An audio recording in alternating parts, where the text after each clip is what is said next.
सरकार द्वारा अभी तक 19,500 गौशालाएं पूरे उत्तर आज के प्रदेश में मुख्य खोली गई समाचार। हैं, जिसमें 25 लाख से अधिक गोवंश संरक्षित किए गए हैं। अब गोकसी हो कहाँ से रही है? गोकसी बाज़ारों से हो रही है। जिन बाज़ारों को लाइसेंस पशु के लिए दिया जाता है, उन बाज़ारों में हमारे यहाँ गाय बिकती है। इसका सबसे बड़ा दोष वहाँ की जिला पंचायत और नगर निगम प्रशासन का होता है, जो इनको लाइसेंस देते हैं पशु बेचने के लिए, और वहाँ बिकती हैं गायें। गाय का कोई अलग रजिस्ट्रेशन नहीं होता है और गाय बेचने का कोई किसी को अधिकार नहीं है, खासकर बाज़ार में। उसके बाद इस तरह का काम हो रहा है, ये गलत स्थानीय प्रशासन का है, ना कि सरकार का। शंकराचार्य जी ने कहा है, रिकॉर्ड में भी है, उत्तर प्रदेश में सबसे ज़्यादा जो है बीफ का कारोबार हो रहा है। भारत में दूसरे नंबर पे बीफ सप्लायर उत्तर प्रदेश है। सरासर गलत है। उन्होंने कौन सा डाटा और कहाँ से निकाला है, इसके बारे में भी अगर वो बताते तो और बढ़िया था, हम लोगों को भी एक्सप्लेन करना था। और अभी कोई ऐसा डाटा नहीं है। जितने भी स्लाटर हाउस थे वो उससे पहले से चालू थे, जिसमें से 7 स्लाटर हाउस बंद किए जा चुके हैं, जिसमें से झांसी, बरेली, मुजफ्फरनगर और रामपुर में 3 स्लाटर हाउस बंद किए गए जो अवैध रूप से चलते थे बिना लाइसेंस के, और जो लाइसेंस से चलते थे उसमें से भी 5 स्लाटर हाउस हम लोगों की जहाँ तक जानकारी है बंद कराए गए हैं। का कारोबार शंकराचार्य आज से कर रहे हैं। बीफ का कारोबार भारत में 1901 अंग्रेज़ों के समय से हो रहा है, उसके बाद की सरकारों में भी हुआ है ना। आज बीफ को केवल मांस आयात के नाम पे बीफ कहा जा रहा है, क्योंकि मानव संवेदना और एक बहुसंख्यक समाज को टारगेट करने के लिए, कि वो उग्र हो और कुछ ना कुछ ऐसी बातें हो और सरकार के प्रति एक नकारात्मक सोच को बढ़ाया जा सके लोगों के बीच में। ये मेरा व्यक्तिगत आरोप शंकराचार्य जी पे नहीं है, वो उसमें और भी लोग शामिल हो सकते हैं, लेकिन ये सरासर गलत है कि बीफ के मामले में उत्तर प्रदेश दूसरे नंबर पे है। यदि इसका कोई आधिकारिक डाटा है, अगर वो डाटा हमें दिया जाए और हमारे हिसाब से अगर देखा जाए, अगर वो सही है, तो उसके बाद से हम लोग अपने आप को इस सिस्टम से ही अलग कर लेंगे, इस पूरी हिंदुत्व की व्यवस्था से ही अलग कर लेंगे। ये मैं 7-8 लोग यूट्यूब जो भी चैनल है आपके सामने, ये मेरा व्यक्तिगत बयान है। अगर आप लोग हमें प्रामाणिकता के साथ ये दिखा दीजिए कि बीफ का दूसरे नंबर का निर्यातक हमारा उत्तर प्रदेश है और भारत दूसरे नंबर पे बीफ माने गाय का मांस, ना कि और अदर मांस, अगर ऐसा होता है तो मैं मान जाऊंगा। उसी के बाद से हम कभी गाय के लिए नहीं बोलेंगे सरकार के पक्ष में। उन्होंने कहा है कि भारत दूसरा देश है। देखिए, कहने को कोई कुछ भी कह सकता है, कहने के लिए आप भी स्वतंत्र हैं, हम भी स्वतंत्र हैं। तिरुपति बालाजी में प्रसाद में जो है उसकी चर्बी पाई गई है, उससे आप क्या कहेंगे? नहीं, चर्बी के तेल से निर्मित था, वो पाया गया है, उसमें कार्रवाई कर रहा है मंदिर प्रशासन, सरकार अपनी तरफ से कार्रवाई कर रही है।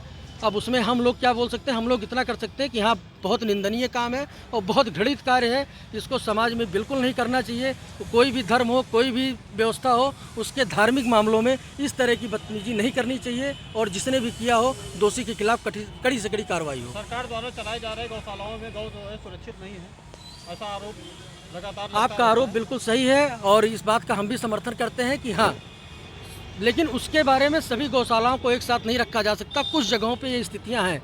अभी थोड़ी देर पहले हम लोग आपस में ही बात कर रहे थे, गोंडा से लेकर के नानपारा तक एक ऐसी बेल्ट है जहाँ पे घायल गायों की संख्या आप देख नहीं सकते हैं, है ना।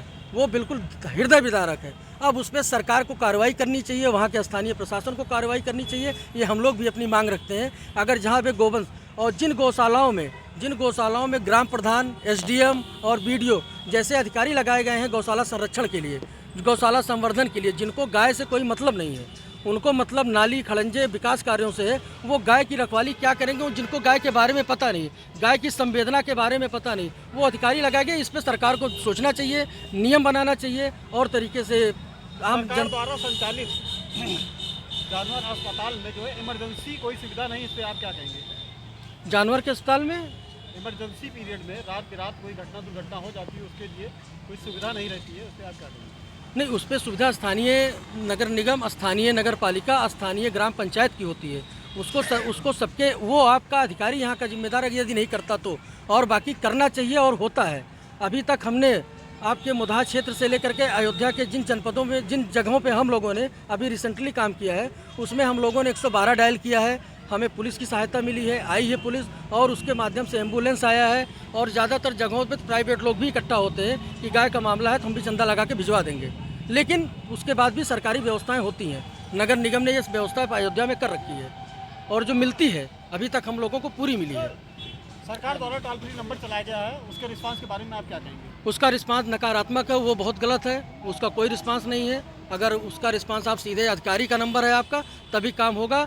उसके भरोसे अगर आप बैठे रहेंगे तो 10 मोबाइल से लगाएंगे, शायद किसी से लग जाए। ये स्थिति है। राम मंदिर के महासचिव चंपत राय का बयान है कि वो बहुत बड़ी चीज़ है यार। वीर दुबे हैं, मैं प्रदेश अध्यक्ष हूँ विश्व हिंदू महासंघ और रक्षा प्रकोष्ठ।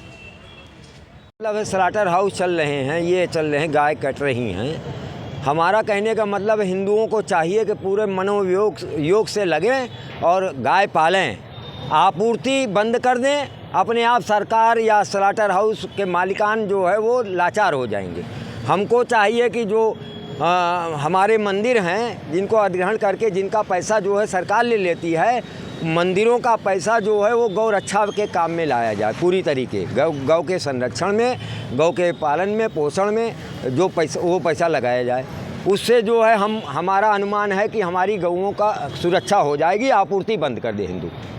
अच्छा, दूसरा क्वेश्चन ये है, गव्य से, गौमूत्र से जो है ये शुद्धि हो सकती है। हमारे यहाँ गौमूत्र को गंगा जी का भी वो स्वरूप बताया गया। तो उस पर कुछ लोग, आप लोग कुछ कार्यक्रम करेंगे शुद्धिकरण के लिए? हाँ, शुद्धिकरण के लिए हम सब अपने लोगों से कहते हैं कि पंचगव्य, पंचामृत और गौमूत्र का सेवन करें, गाय के गोबर से स्नान करें, जो है उससे जो है पूरी तरीके शुद्धि हो सकती है। तिरुपति बालाजी में सारे लोगों से ये कहेंगे जो भी हिंदू हैं स्वभावतः वो अपने जीवनचर्या में ये बात ले आवें कि पंचगव्य का सेवन किया करें, गौमूत्र का सेवन किया करें। उससे जो है बहुत सी बीमारियों से भी मुक्ति मिलेगी।